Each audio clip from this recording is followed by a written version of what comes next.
The mountain air always feels different at night. It's colder than it should be, even in summer, like the temperature remembers things you don't.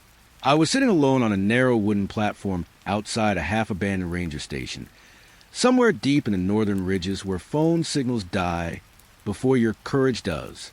The fog was moving normally that night. It drifted sideways, like it was being pulled by something just beyond the trees. I remember the faint hum of the old radio inside the cabin, looping static like a broken heartbeat.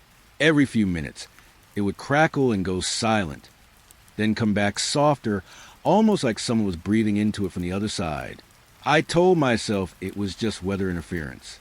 That's what I always told myself. But then the forest changed. The trees stopped rustling. Even the insects went quiet, like the entire mountain had decided to listen for something I couldn't hear yet. I stood up, shining my flashlight toward the tree line. The beam cut through the fog in weak, trembling lines. For a moment, I thought I saw shapes moving between the trunks. Tall, wrong-shaped, too still to be animals. That's when I noticed the footprints in the mud, leading out from the forest, stopping exactly at the edge of the light, and facing me. That's when I saw it. The snow was still fresh when I first noticed something wrong. It had fallen all night, thick and quiet, covering everything in a soft white silence that made the mountains feel farther away than they really were. We were stationed at a remote ranger post deep in the upper ridges.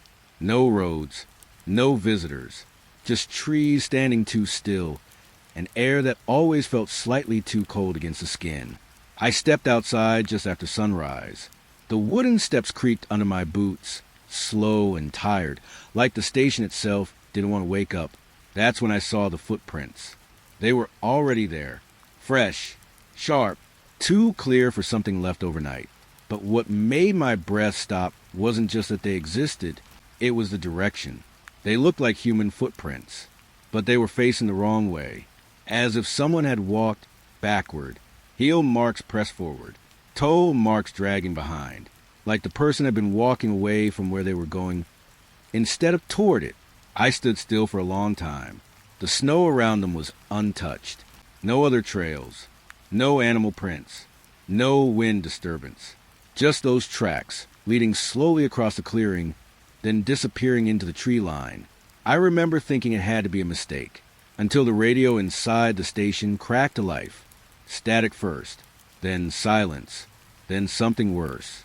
Soft footsteps, not recorded, not distant, close, circling, slowly moving around the building like someone pacing the outer walls, testing every corner, every blind spot. I froze near the doorway. The air suddenly felt tighter, like the forest had leaned in closer. The footsteps continued through the radio, even when nothing moved outside. Then, at exactly 3:13 a.m., everything stopped. Dead silence. Not even static. Just nothing. We were 3 rangers on duty that night. None of us spoke. We just listened to the kind of quiet that feels like it's waiting for permission. And then it started again. But this time, it wasn't coming from a radio. It was outside, under the snow. I stepped out with a flashlight. The beam cut through fog that wasn't there earlier, pale and thin, like breath held too long in the cold air. And there they were again, the footprints. Closer now, still backward, still wrong. But now, they weren't just leading away from the station. They were circling it, like something had walked around us all night, again and again, tracing the same path, learning where we slept. One of the senior rangers grabbed his coat and followed the trail. I should have stopped him, but I didn't. He walked into the trees without hesitation, boots sinking softly into snow that seemed too quiet under him. We watched his flashlight move deeper between the trunks. Then it stopped, just stopped. No shout, no crackle of radio. Nothing, only silence stretching between the trees like something had pulled the sound out of the air. I went after him. The snow grew deeper the farther I walked. The footprints were still there, leading me forward, backward, wrong in a way I couldn't explain even as I followed them. Then I saw where they ended. A rock face. Solid, dark, immovable. But the footprints didn't stop at it.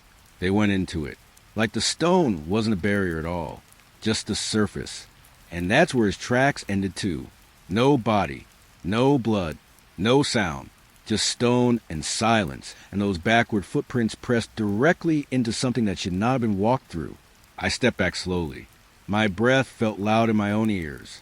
Behind me, the forest didn't move, but I knew something had changed, because the footprints weren't gone anymore. They were back at the station, and this time, they were closer than before, right outside the door, waiting. The forest always feels deeper at night, like it grows inward instead of outward. I set my camp beneath a massive old tree that stood alone on a small ridge far from the main trail.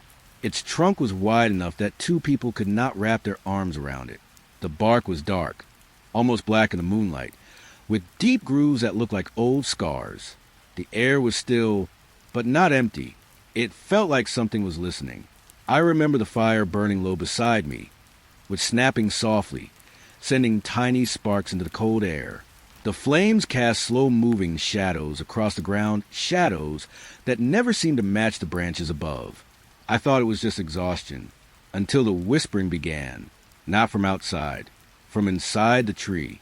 My name, soft, careful, like someone remembering it after a long time. I froze where I sat. The forest didn't move. Even the fire seemed quieter. Then it came again, closer, same voice, but wrong in a way I couldn't explain. It carried my name like it had been spoken before, many times, by someone who knew how I said it when I was younger, a child version of me. I turned my flashlight toward the trunk. Nothing, just bark, deep grooves, and shadows that shifted slightly too slow. Then I heard it again, right beside me, inside the tree. I stepped closer, slowly pressing my hand against the wood. It was warm, not natural warmth, not from the fire, something deeper, like something inside was breathing against the bark. And it spoke again, my name, but this time it sounded like it was trying to sound like me. I pulled my hand back and saw something new, carvings, thin lines etched into bark that hadn't been there before, shapes, letters. My name repeated over and over in different handwriting, some fresh, some old, some so deep they looked like they had always been part of the tree. The fire flickered behind me, and for a moment I thought I saw the tree lean closer, just slightly, not moving like wood, like something aware, something patient. That night I didn't sleep, because every few minutes the whisper returned, and each time it sounded a little more like me. We thought the storm was the worst part. It wasn't. We were descending from the upper ridge after 3 days of heavy weather. The path down was familiar, but everything felt slightly wrong, like the mountain had shifted while we weren't looking. That's when the fog appeared. At first, it looked normal, thin, white, moving between the trees. But it didn't behave like fog should. It didn't spread. It followed, always a few steps behind us, not surrounding us, trailing us, like it was attached. One of the climbers joked about it at first, said it looked like something was walking after us, but forgot how to be seen properly. No one laughed for long, because when we stopped, it stopped. When we moved, it moved, always delayed by a few seconds, like it was learning our rhythm. By the time we reached the lower cabins, the fog was still behind us, but it had changed. It was closer now, thicker, and it was already inside the buildings before we opened the doors. We found it waiting in the rooms, still, silent, like it had arrived early and was waiting for us to catch up. That night, one of our group went out alone. He said he needed air. We watched him step into the fog outside the cabin. Just one step, then another. Then he stopped moving, not disappeared, not ran, just stopped, like something had paused in mid-step. We called his name. No answer. The fog shifted slightly. And when it pulled back, he was gone. No footprints, no sound, just absence where a person had been. After that, the fog didn't trail us anymore. It stayed with us. Inside, I was assigned to document seismic activity in the lower mountain range. Nothing unusual ever happens there. That's what they told me. The stone I was studying sat half buried near a cliff face, large, smooth in places where it shouldn't have been smooth. It looked less like a rock and more like something that had been pressed into shape. At first, The instruments only picked up a faint vibration, rhythmic, steady, like a heartbeat. I pressed my ear against it once, and regretted it immediately, because it wasn't just vibrating. It was inhaling, slow, deep, patient, as if the entire mountain was breathing through it. At night, my recording device captured something else. A soft sound inside the static. A breath. Then another. Then a pause that lasted too long to feel natural. Cracks began forming across the surface over the next days.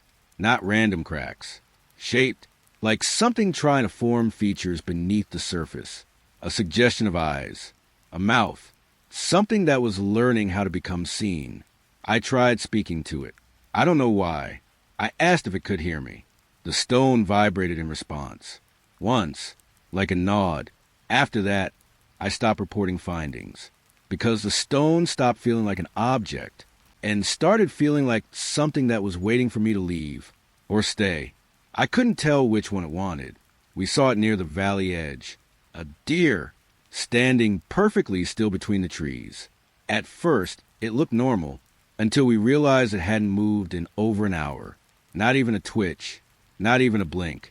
Its eyes reflected the light too strongly, like polished glass instead of living tissue. We thought it was injured, but when we approached, it stepped back, slowly, without sound. No broken branches, no disturbed snow, just distance changing without movement in between. Later that day, it appeared again, on the opposite side of camp, in a place it should not have reached. There were no tracks leading there, no signs of passage, just presence, like it had been placed. The cameras showed something worse. It was always behind us, standing, watching, even when we saw nothing in front of us. The deer never attacked, never ran. It simply existed where it shouldn't. And by the third night, it stopped facing us. It turned and began walking backward into the forest, step by step, never breaking eye contact, until the trees swallowed it completely. But its reflection stayed in the lens. A second longer than it should have. The deeper I walked into the ridge trail, the more the world felt slightly misaligned. Not broken, just offset. My flashlight was the only thing keeping the dark from fully settling on me. Its beam cut to the trees in a thin, trembling line of pale white light, bouncing off fog that wasn't supposed to be there. At first, everything looked normal. Then the light shifted. Without me moving it, it angled slightly backward. I stopped walking. The beam stayed forward for a moment, then slowly bent again, like something invisible was pulling it, not toward the ground, not toward the sky, toward what was behind me. I turned. Nothing. Just trees, fog, stillness. But the flashlight didn't return to normal. It kept pointing behind me. Even when I forced my hand steady, it resisted like it no longer belonged to me, like it had learned something I hadn't, and didn't want me to forget it. I kept walking. That was worse, because the beam began showing things I couldn't see in real space. Shapes, moving behind me, too tall, too thin, never fully formed unless I looked through the light. Every time I turned around directly, there was nothing, but the flashlight never agreed. Eventually, it stopped obeying entirely. It refused to point forward at all. It only showed what was behind me, even when I wasn't looking, even when I closed my eyes. And that's when I realized something quietly terrifying.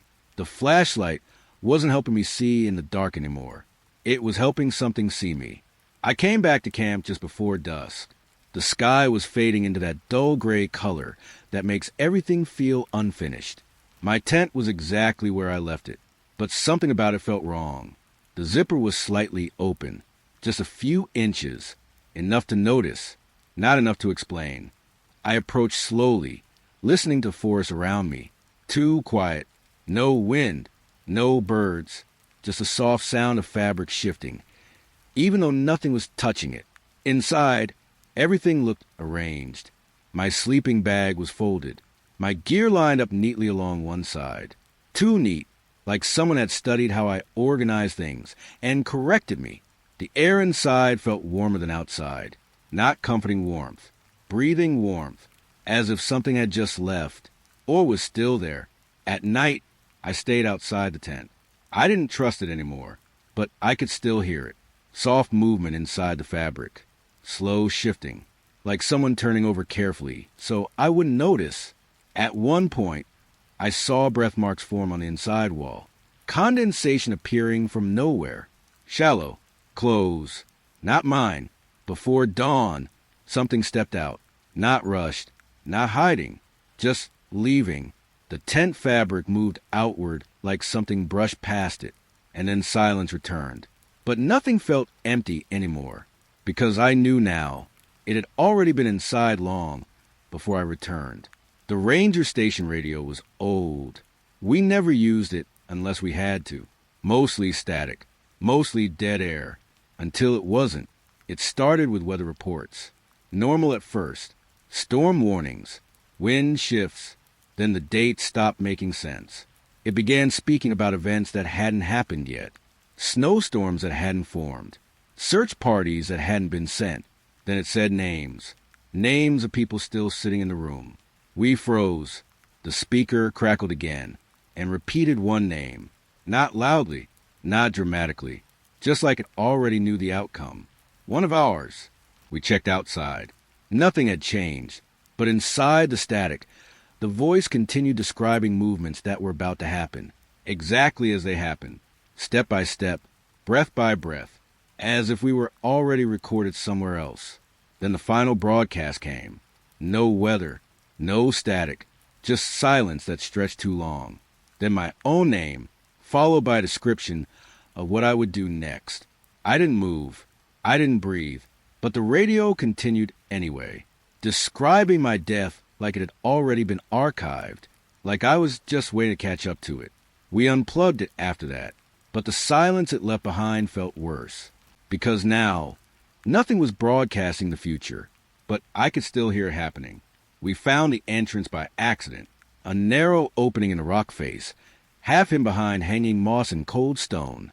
Inside, the air changed immediately, thicker, older, like it had been waiting a long time for us to arrive.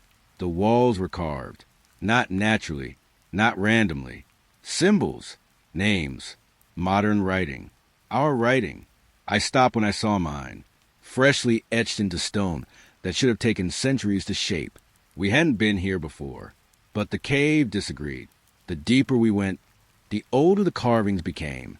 Our names repeated over and over, sometimes scratched deeply, sometimes faded like memory, sometimes written in ways we didn't recognize yet. As we moved forward, we began seeing things that hadn't happened, or hadn't happened yet, scenes carved into the rock. Our camp, broken equipment, empty spaces where people should have been. Then the cave changed again. New carvings appeared behind us, closing the path we had just walked, like it was rewriting itself as we moved. One of us said we should turn back, but when we did, the way was gone. Only stone remained, and our names were already carved there too. It didn't rise properly that night. It just appeared, too close to the mountains, too large for the sky it belonged to, hanging low like it had fallen, but forgotten to hit the ground. The air felt different under it, heavier. Still, animals refused to move. Even the wind seemed hesitant. Shadows stretched upward instead of away from us, pulled toward the moon like they were trying to return something. We stood outside the cabin watching it. No one spoke. There was nothing to say that wouldn't feel wrong. The moon didn't glow like normal.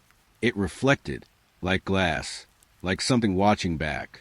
Then it moved closer, not across the sky, toward us, slow, impossible. By midnight, it was lower than the treetops, too close to mistake for distance anymore.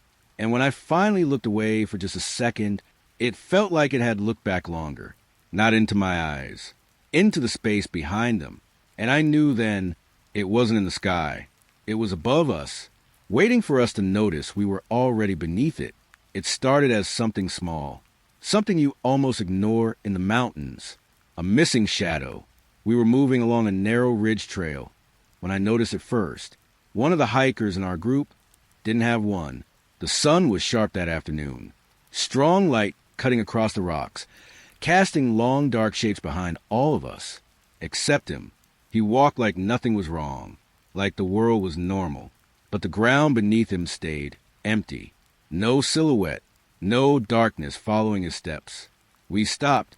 He stopped too, turning slowly like he already knew why. I checked again. Still nothing, even when he stood directly under open light. The earth refused to mark him. We told him it must be the angle, a trick of light. He didn't argue, but he didn't believe us either. That night we checked cameras. The footage showed something worse. He did have a shadow, just not at the same time as him. It moved slightly after his body did, like it was delayed. Following late, thinking late. Then, over the next hours, it stopped matching him entirely. It began acting on its own, and when morning came, he was still there, but mirrors avoided him. Reflections lagged behind, like the world was forgetting how to copy him correctly. And I realized something quietly terrifying. He wasn't losing his shadow. Something else was learning how to wear it. The storm didn't arrive normally. There was no warning wind, no distant thunder, just silence and then change. The first drop hit the ground like every other storm. Then it didn't fall again. It rose, slowly at first, like hesitation, then faster. Rain began moving upward from the earth into sky, reversing everything we knew about weight and direction. We stood outside, frozen, watching water leave the ground like it had decided it didn't belong here anymore. The droplets hung in the air for a moment, suspended, then drifted upward in perfect lines, like they were being called back. Inside the rising rain, we heard something. Voices. Not clear, not human, but familiar in a way that made the skin tighten. One of the climbers stepped forward, just one step, and the rain reacted. It wrapped around him, not violently, not suddenly, gently, like recognition. And then he lifted, slow, weightless, eyes wide, still breathing, still aware. We reached for him, but the rain separated us like glass, and he drifted upward into the sky that no longer felt like sky at all. After that, the rain kept rising, but nothing ever came back down. We found the feathers just after dawn, black, too dark for anything natural, scattered across the snow in a line that didn't follow any trail we had made. At first, it looked like animal movement, but there were no footprints, only feathers. We followed them anyway, because in the mountains, you always follow something, even when you shouldn't. The trail curved, then looped, then curved again, circling our camp without ever crossing itself, like something was drawing around us instead of leading away. At night, we heard wings, not above us, not beside us, everywhere at once, saw flapping through the trees that didn't disturb branches or wind, just presence. The feathers changed after that. They stopped being cold. When we touched them, they were warm, like they had just been dropped, or just left behind, as if whatever owned them was still close enough to take them back, and waiting to decide if it should. The compass broke quietly. No crack, no noise, just wrongness. We noticed it first when it refused to turn north. It spun once, then stopped, pointing straight down, at the ground beneath us. We thought it was a malfunction. We opened it, reset it. Nothing changed. It insisted. Down, always down. We marked the spot and dug. Shallow at first, then deeper, until the earth felt too quiet. No insects, no stones shifting, just soil that seemed to stop resisting us. We found nothing, but the compass didn't move. At night, metal objects in camp began vibrating softly, not violently, like something below was breathing upward through them. Then came the tremors, not from above, from beneath, rising, reversing direction like gravity had forgotten itself. The compass still pointed down, even when we held it above our heads. And by morning, we stopped trusting the idea of up entirely. It always appeared at the same time, just after dusk, between the same two pine trees, a shape not moving, not changing, just there. We called it a trick of light at first, a shadow misaligned with branches, but it returned every night, exact position, exact stillness, like it didn't need to arrive, only to be noticed again. We tried cameras. Every recording blurred the moment it appeared, not glitching, Not failing, avoiding, like the image refused to capture it. The air around it felt heavier. Sound disappeared near it. Even footsteps softened, until nothing mattered except the space it occupied. We stopped going near that part of the forest, but it didn't stay there. One night, we found it inside the cabin window, standing too close, not pressing against the glass, just existing on the other side like it had always been allowed inside, and was only now choosing to be seen. No one moved. No one spoke, because something about it made silence feel safer than thought. And when we finally looked away for just a second, it was already gone, not leaving, just no longer needing to be seen there. We used to think the sky was the only thing in the mountains that stayed unchanged. That belief didn't last long. It started with the stars, small flickers at first, not random, not natural, patterns forming across the night sky, like someone tapping slowly on glass from the other side. We noticed it while sitting outside the ranger station. The air was cold, still, heavy with that kind of silence that makes sound feel far away even when nothing is wrong. One of us pointed upward. At first, we laughed, because it looked like stars were blinking, not fading, not burning out, blinking, in sequence, like communication. We brought out a radio telescope from the station. What it showed made no sense at first. The pattern wasn't random. It was structured, repeating, clear enough to decode. Morse. The message came through slowly. 3 words. We see you. No one spoke after that, because the sky didn't stop blinking. It only waited, then blinked again, like it was checking if we understood. And when we looked away for a moment, it felt closer, not physically, but aware, like the distance between us and the sky had stopped being important. The glacier was supposed to be dead. That's what we were told. No movement, no sound, no life, just frozen time. But when we drilled into it, we heard something inside, not cracking ice. Voices, soft, layered, stacked like memories pressed too tightly together. We thought it was trapped air at first, until the voices formed words. Fragments of conversation, names, places. Some of them matched people we knew. Some of them matched people still alive. We placed microphones closer. That's when it changed. The ice responded. Not immediately. Slowly. Like thinking before speaking. When we asked questions, answers came back through the meltwater. Clear. Too clear. It knew things it shouldn't have known. Things we hadn't said out loud. Things we hadn't thought yet. At night, the glacier reformed faster than it should have. Cracks sealing themselves like skin healing too quickly, and the voices inside grew louder, as if the ice wasn't trapping them anymore.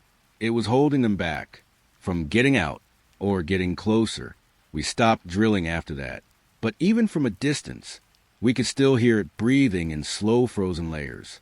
At first, it was just a trail, a simple path through the trees that we had walked dozens of times. But then the forest changed it, subtly, quietly, like it was correcting us. Every morning, the path shifted slightly. A bend where there was none before. A clearing that didn't exist yesterday. At first, we thought it was erosion, weather, wildlife, until we tested it. We marked trees. We tied cloth strips. We carved symbols into bark. None of it mattered, because by morning, the path had changed again. And our markers were always somewhere else. Not removed, relocated, like the forest had picked them up and rearranged them. We began noticing something worse. It wasn't just changing paths.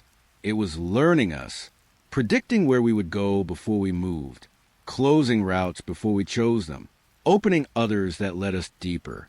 We tried to leave, but every direction curved back toward itself, not trapping us physically, but logically, as if the forest had already calculated every escape we might attempt, and removed the outcome, silently, patiently, like a mind that didn't need to rush, because we were already inside it. It happened overnight. The sound disappeared, not slowly, not fading, just gone. No wind, no insects, no distant animal calls.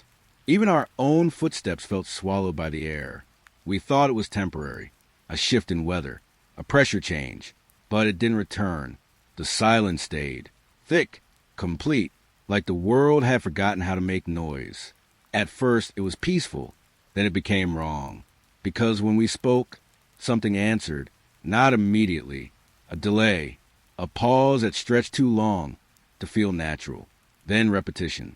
Our words coming back to us. Not echoed, reconstructed, slightly changed. As if something was listening and choosing better phrasing. We tested it. We asked simple questions. The silence responded with personal answers. Things it shouldn't have known. Things it had no way of hearing. And the more we spoke, the more it responded, until it no longer felt like silence at all. It felt like presence, surrounding us, listening without needing sound. And then it stopped responding to us, and started responding to itself. It appeared after the storm. That was the first strange thing, because storms don't create mountains, but this one did, at least according to the updated maps. A new peak, no records, no history, no explanation. We checked older charts, satellite images, survey logs. Nothing showed it before that night, but now it was there, standing where empty space used to be.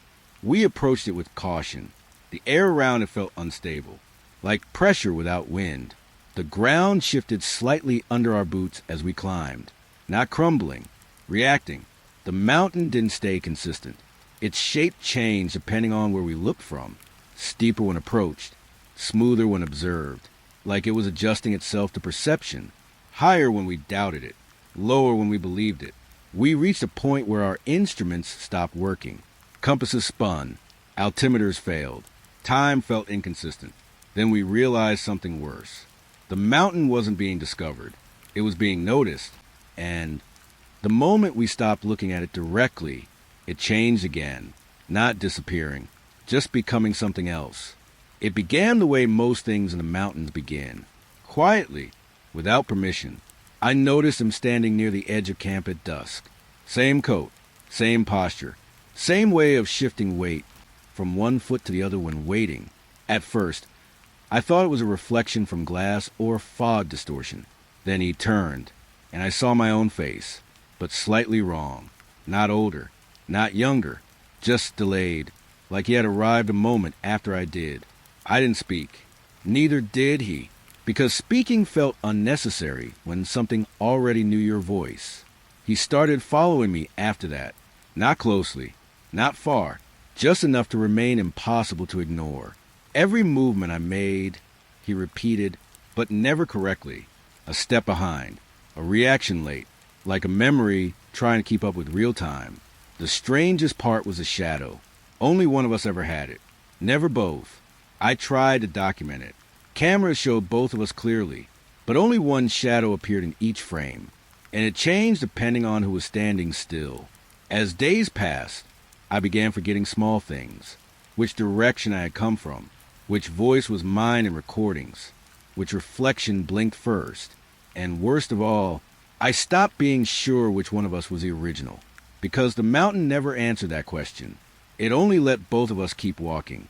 The fog returned after the wind died, thick, low, moving like something thinking slowly through the forest.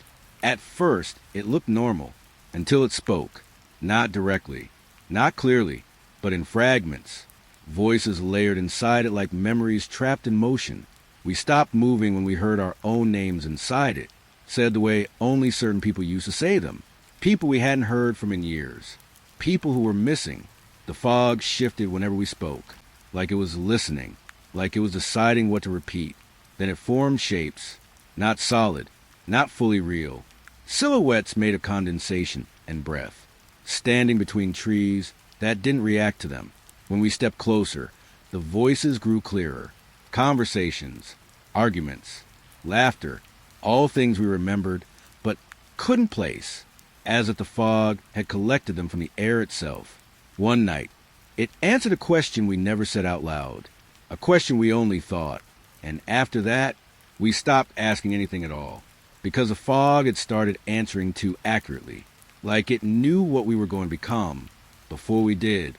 The cabin was supposed to be abandoned, that's what the records said, but it never felt empty. Even before we entered, the air inside was warm, too warm for something unused. The fire in the stove was already lit, low, steady, like someone had just stepped out. The beds were made, not neatly, correctly, as if whoever arranged them knew how they should be used. Footsteps echoed above us at night, slow, measured, crossing from one end of the ceiling to the other. We searched the attic. Nothing, but the footsteps continued anyway, always responding to movement below, always adjusting. We started leaving items behind on purpose.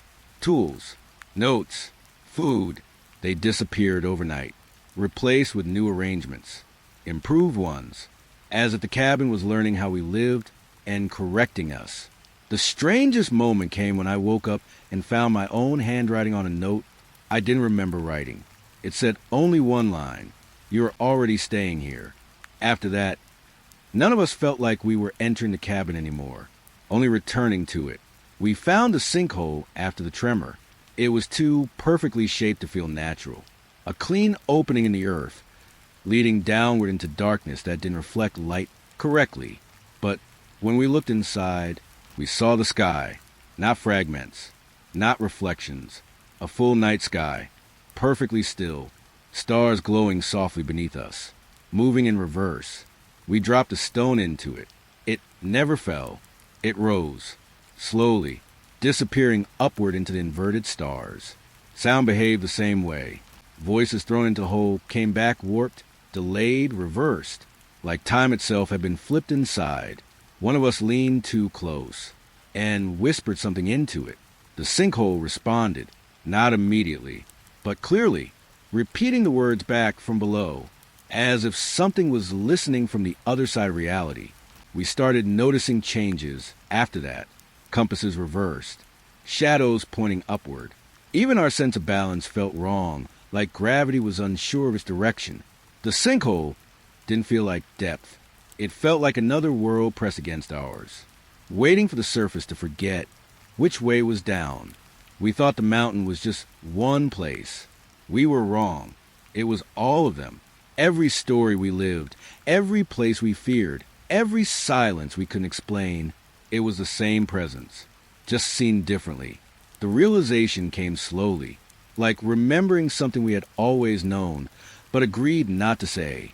The deer, the fog, the cabin, the stars, even the silence itself, all connected, all pointing back to the same shape in the distance. The mountain didn't stay still anymore. It shifted depending on who remembered it. Each of us saw a different version, but it was always there, always aware, and it never forgot us. That was the worst part. Not that it watched, but that it remembered every step, every hesitation, every moment we thought we were alone. It had kept them all, not as punishment, as record, as if we were never exploring at all, only being collected by it. Now, when I look back toward the ridge, I don't see a mountain anymore. I see everything we ever lost inside it, waiting, quiet, still remembering us better than we remember ourselves. And I understand now, it was never the mountain we entered. It was the memory of it, and it never ended. It only kept going with us inside it.